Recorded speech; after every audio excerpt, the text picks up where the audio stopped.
¿Qué es un hongo? Microorganismo. Es un ser vivo. Microorganismo. Un microorganismo.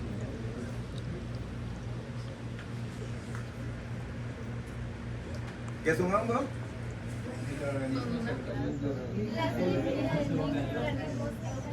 Oh, excelente. Así luego se ve que sí leyeron. Muy bien.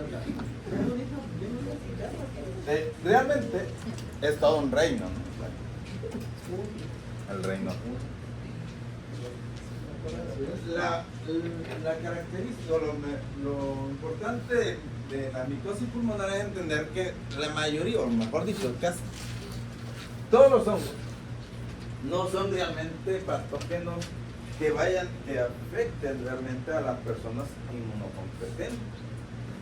Para que pueda existir una infección pulmonar o una infección sistémica, porque así las infecciones por hongos son infecciones de la piel normalmente, pero también pueden afectar de forma sistémica, y dentro de esas afecciones sistémicas la infección pulmonar es parte de ella.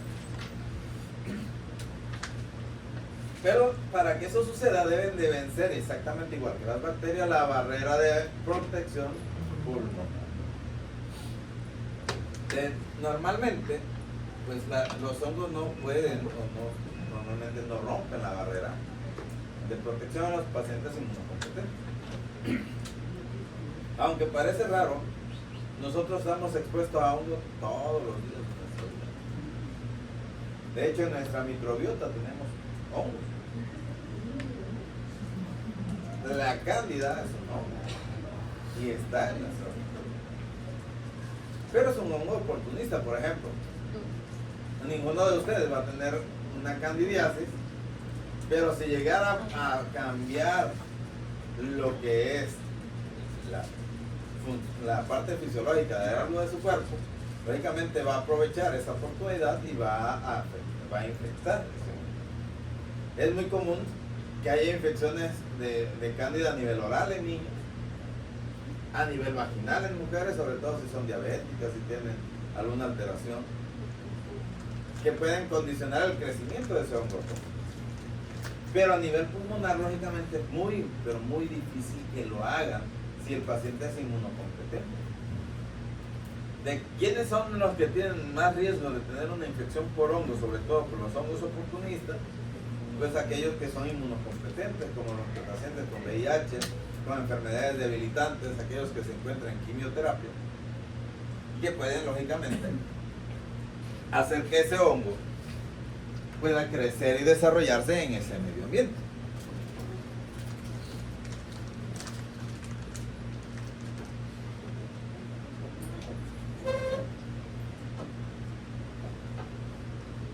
Aquí vienen los tipos de hongos, ¿no?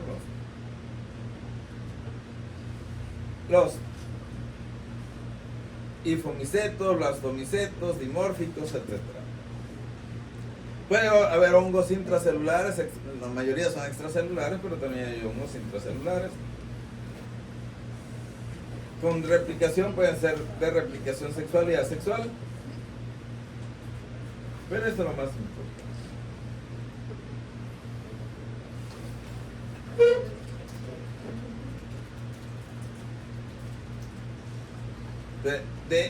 Si ustedes ven, hay aproximadamente 200.000 especies de hongo conocidas. De hecho, ese hongo que ustedes se comen cuando comen champiñones, o ese sabroso que se llama portobelo, el de las patas, que también saben muy ricos cuando lo...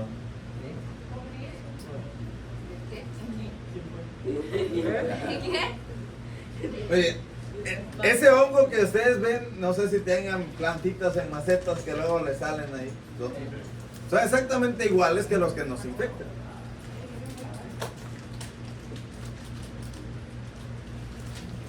De esos 200.000, miren, menos de 200 se han reportado realmente que van a producir enfermedades.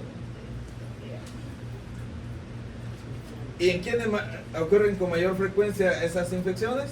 Pues en los pacientes, como dijimos, inmunocomprometidos.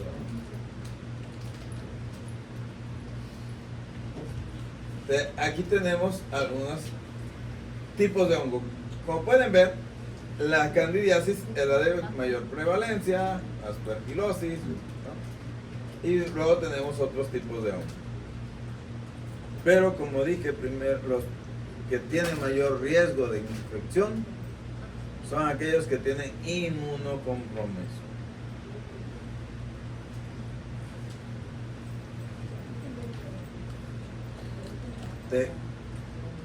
Primero que nada, debe haber una disrupción de las barreras naturales,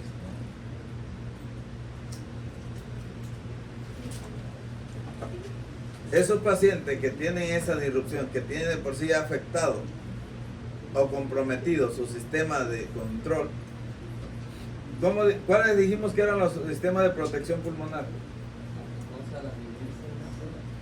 Los macrófagos, etcétera, los neutrófilos. Lógicamente cualquier alteración en esas nos va a producir o nos va a incrementar el riesgo de tener una infección por hongo. Si ustedes observan, los pacientes con VIH, para que puedan tener una infección oportunista, deben de tener un recuento de CD4 menor de 200 células.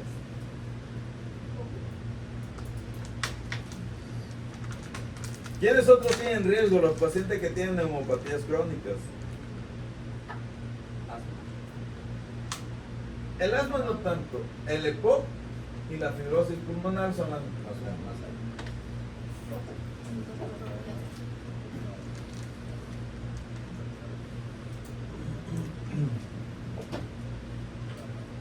en los pacientes con VIH, de acuerdo al recuento del linfocito CD4, si tiene mayor de igual a 500 células, las neumonías normalmente va a ser la misma neumonía que un inmuno competente, si ustedes ven, Streptococcus pneumoniae, Pseudomonas aeruginosa, Haemophilus influenza, ¿no? O sea, realmente son los que le pueden dar a un inmuno competente. De 200 a 500 son neumonías bacterianas recurrentes, como neumonía por varicela, etcétera. Pero ya de 100 a 200, neumocistis girubengi, que ya no se llama, histoplasmosis diseminada. ¿Y qué son el neumocistis girubengi? O canino. ¿Qué es? ¿Qué es? Es un hongo. Parece raro, pero es un hongo. Y es intracelular. ¿Qué es la histoplasma? Es un hongo. Como pueden ver, van a empezar a ser más comunes las neumonías por hongos. Ahora, ¿por qué decimos neumonía? Porque realmente lo que va a generar es una respuesta inflamatoria a nivel alveolar y a nivel del parénquima pulmonar, y que es causado por una infección. ¿Y cómo se define neumonía? Una inflamación del parénquima pulmonar a consecuencia de un proceso infeccioso. Es una neumonía, simplemente que el patógeno ahora ya no es una bacteria. Y acá criptococosis, micobacterias atípicas, hongos como aspergillus, cándida. Por eso es importante. Dentro de las micosis pulmonares más común, y que se puede confundir a veces hasta con una reacción alérgica, es la aspergilosis.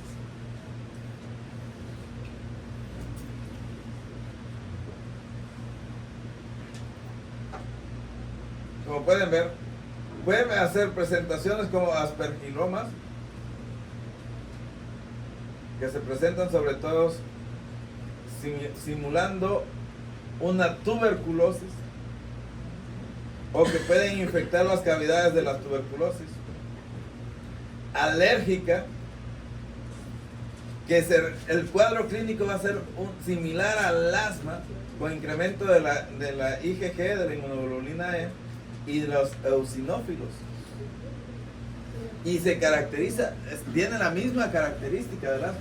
O sea, hay broncoespasmo, hay disnea, y no podemos confundir que sea como que pueda tener asma. Y lo curioso es que responde a broncodilatadores y a esteroides.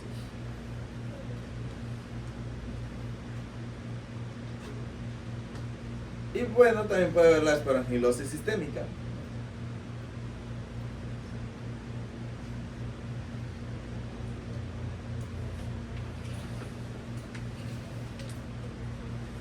Y aquí vamos a tener las características radiológicas. Ya vieron cómo se puede confundir con una tuberculosis. Y esto es un aspergiloma. ¿Qué les puede parecer? ¿O con qué se puede confundir? ¿Se acuerdan de los complejos? El complejo de Ranket y el complejo... Sí. Muy bien. Se pueden confundir con un complejo que, lógicamente, vamos a ver que aquí lo que está no es un complejo ni de Ranket ni de un complejo, sino que es un crecimiento de hongo dentro de una cavidad que se confirma en una tomografía. Que tiene, como pueden ver aquí, que se puede presentar con el signo de Monod o de media luna, que es este, ¿verdad?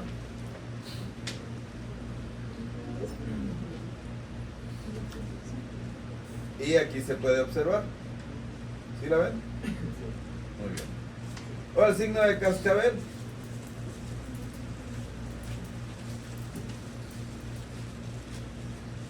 ¿Qué quiere decir? Que si ustedes le toman una radiografía en una posición y lo cambian de posición, se va a mover. ¿Sí conocen los cascabeles? Sí.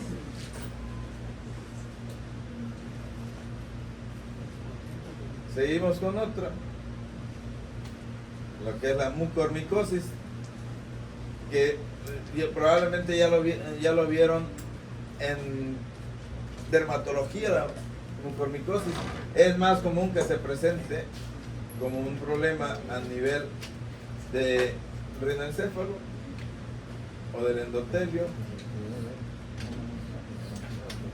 pero puede llegar a presentar una infección a nivel pulmonar. Es un hongo oportunista, produce hifas no tabicadas, se transmite por vía aérea o inhalada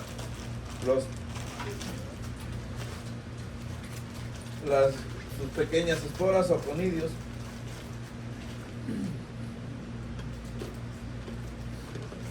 ¿Y en quiénes se van a presentar mayor riesgo? Pues aquellos que tengan una acidosis diabética y que va a producir necrosis, que se conoce como hongo negro. No sé si escucharon hablar del hongo negro cuando el COVID, que en Durango se presentaron algunos casos. Es mucormicosis por rinocerebral lo que se le presentó en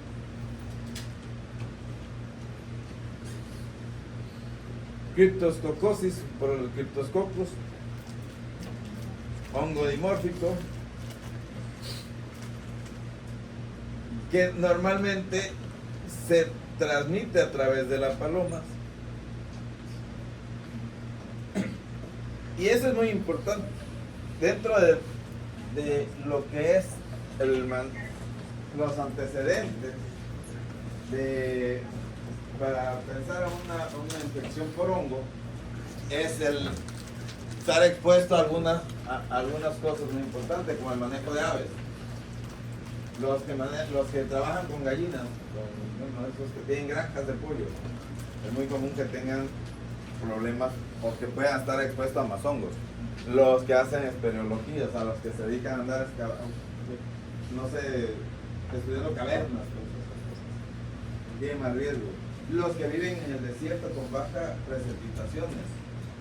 ¿Por qué?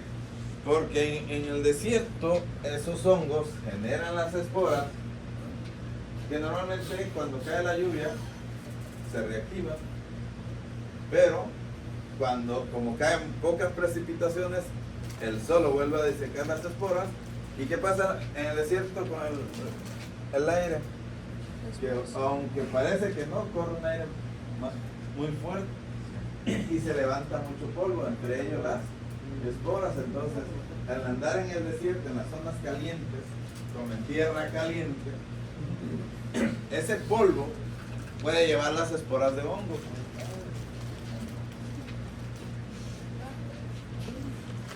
Entonces, muy importante que todos esos antecedentes los pregunten ustedes.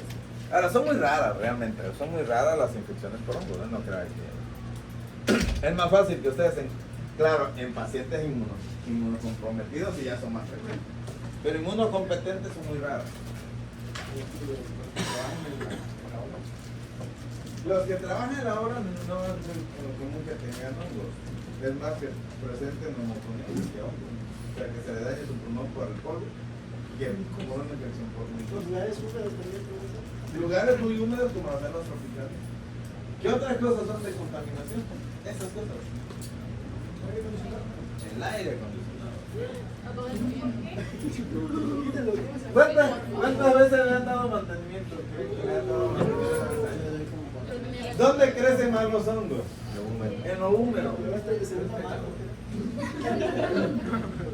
Si no le dan mantenimiento a su aire acondicionado, se va a llenar de hongo. Y ese hongo lo va a estar arrojando. Hay que lavarlo todos los días. Y luego da un aroma característico, bueno, así como... Sí, la verdad. A ver, huele rico. De hecho, ¿saben? O sea, cuando llueven, le gusta el aroma que se produce en la Sí, tierra. la verdad sí. ¿Saben qué es lo que lo produce? El hongo. Sí. Ese tipo de microorganismos lo que produce ese aroma. Ah, no, sí huele rico. De hecho, cuando olemos ese olor a tierra mojada, nos alegramos, excepto cuando pensamos que viene John o otro. Bueno, antes nos alegrábamos, ahora ya no. Sí, ya. Ahora nada más cuando decimos, ya viene la temporada de lluvia, vale. Sí, el agua ya viene. ¿Eh? Lo dije, lo- Ok. Que apartaba ese agua. Hay que La criptococosis es más fácil que te produzca meningitis que neumonía como tal. En la paciente con VIH solamente el 5% va a presentar neumonía, pero neuroinfecciones sí producen. De hecho, en el Hospital Vicente Guerrero vemos más neuroinfecciones por hongos en pacientes con VIH que neumonías. La neumonía la causa más el Pneumocystis jirovecii que cualquier otro tipo.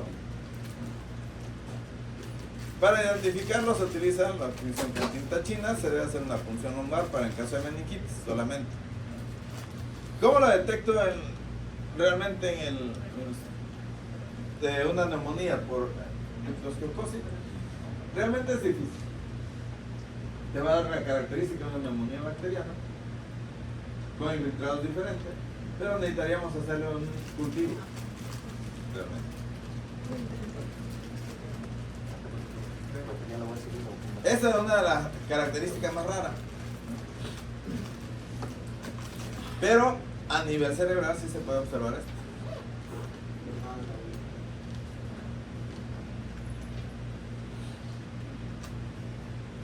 ¿Sí alcanzan a ver eso que ven ahí? Si ustedes lo ven en un paciente que, imagínense que alguien le dijera, oiga, ¿qué le ve en la tomografía? ¿Cómo lo describirían? Una masa. ¿Así lo describirían como una masa? Está malito. ¿Es una imagen? Radio opaca. ¿Cómo se le dice a las imágenes en tomografía? Radiolúcida, radiopaca, hiperecogénico, hipocogénico, hiperdensa, hipodensa. Muy bien. O sea, hablamos de densidad porque se miden la densidad de unidades Conker, ¿verdad? Tenemos una imagen numular, o sea, redondita como moneda, hiperdensa. ¿Dónde está localizado?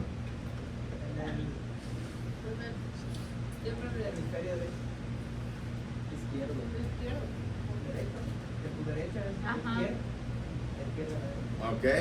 ¿Y en qué parte del cerebro? ¿Qué estructuras se observan en esa tomografía? No, eso me lo enseñó.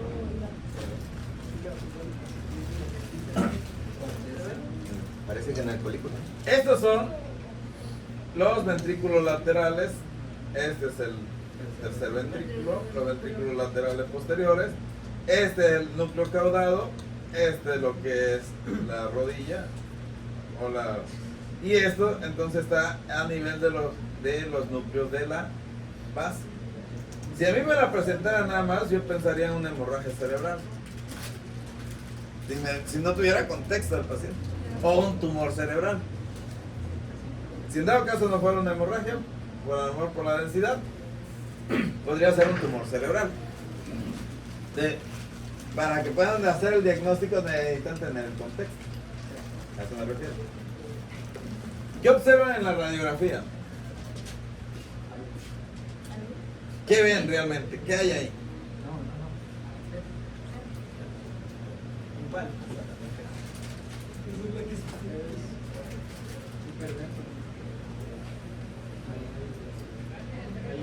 Parece una muscula.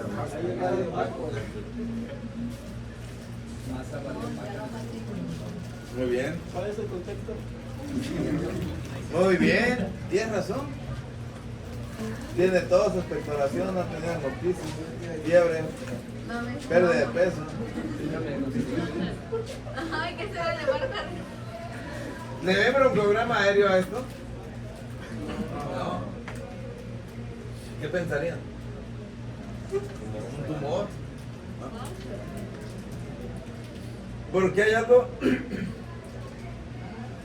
Estos, el Neoforman y el Groovy, pueden ser oportunistas, pero el criptococo como tal, el gatí, no necesita inmunosupresión para poder causar. El Neoforman y este sí son patógenos oportunistas. ¿A quienes afectan? A inmunosuprimidos, pero este no.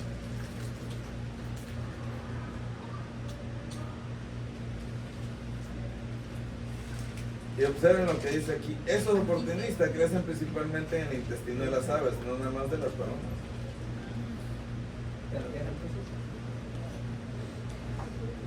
Esto es como el tuberculomo, pero ahora es una masa de puro plomo. Por eso le digo que es lo más raro que pueden encontrar.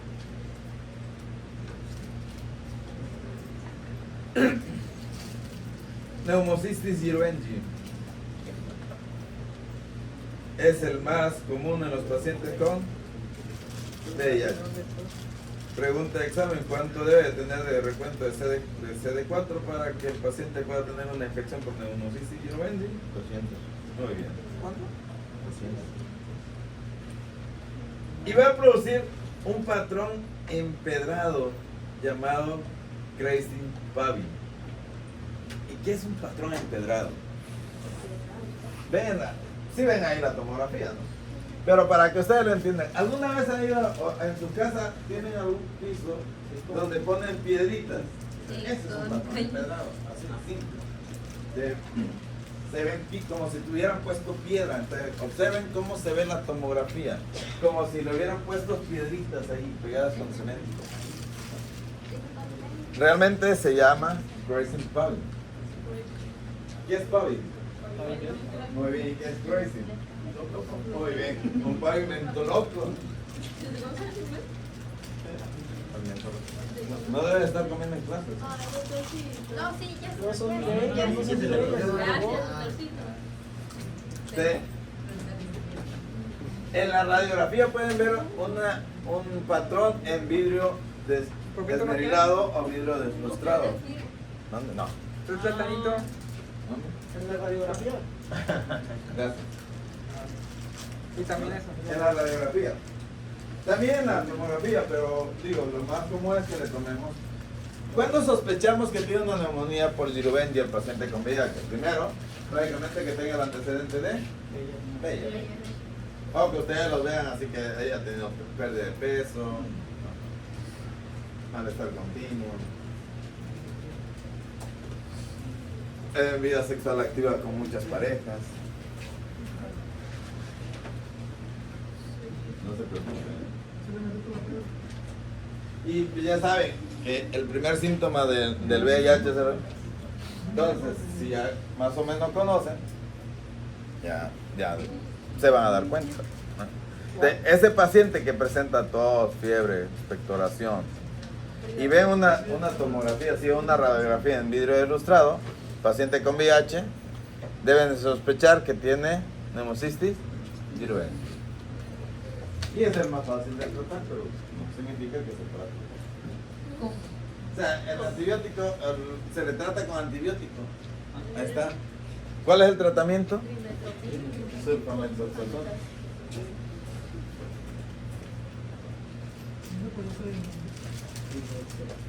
Con antibióticos se va. Sí. Es el único hongo que se trata con antibiótico. ¿Sí? Se trata como si fuera una bacteria, pero por eso antes se clasificaba dentro de las bacterias. Hasta que se dieron cuenta que no era una bacteria, que era un hongo, pero el tratamiento sigue siendo el mismo. Eso es lo curioso. Nada más le cambiaron de reino. Se fue del reino de las bacterias al reino de los cielos, digo, al reino de los hongos. Pero el paciente sí se puede ir al reino de los cielos. Ojalá no se me vaya. Muy bien. Ya me cansé. Ya, descanse, papito. Descanse, doctor. 10 minutitos. El coccidoides mitis, ese sí hay aquí en Acapulco. No puedo hacer. Y en tierra caliente. No, He visto dos casos. Dos casos. ¿Qué dice? Es muy común en tierra caliente. En la zona de los desiertos. En el costal de la... Y como ya que le iba a dar paperas por inflar globos. ¿Te acuerdas? No puedo decir que por este cerebro porque le hiciste te hubiera dicho. Sí, se conoce como fiebre del valle. La enfermedad que No me produce. digas que yo. No, si lo voy a decir quiera. Entonces, a ver, joven, a ver si me entendieron. ¿Cuál es el signo, el primer dato clínico del VIH? Que se vea así La como... ¿Qué se ve? ¿Cómo Ah, apagar? No, a ver, el primer síntoma que ustedes dicen, ok, esta persona tiene VIH, ¿no? Pensé que era lo de eso, ¿no? La depresión.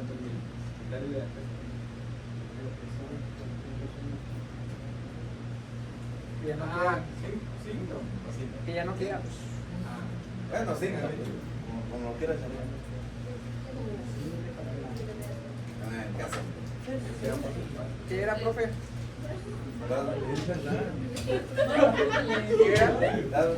¿Cuál? La soldera. Ah, que sea fotito. Pregúntale. Ah, ya. Ya entendí. Doctorcito, es una duda que no tiene nada que ver con el tema, ¿verdad? Pero un compañero hace años dijo que por inflar globos te puede dar papera. Ah, cañón. Si antes tocó ese globo a alguien que tenía papera, sí. ¿Qué clase de globo? Buena pregunta.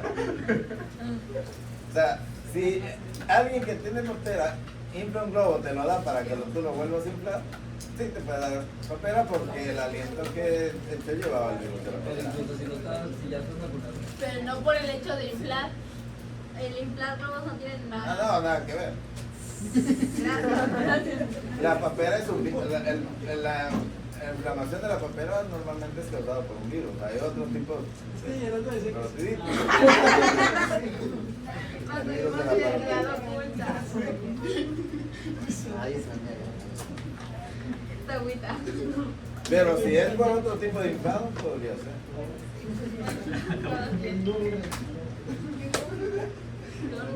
Ah, perdón, tenemos invitados, no puedo hablar.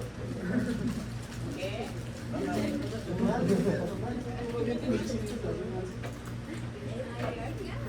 Muy bien, tómense 10 minutos.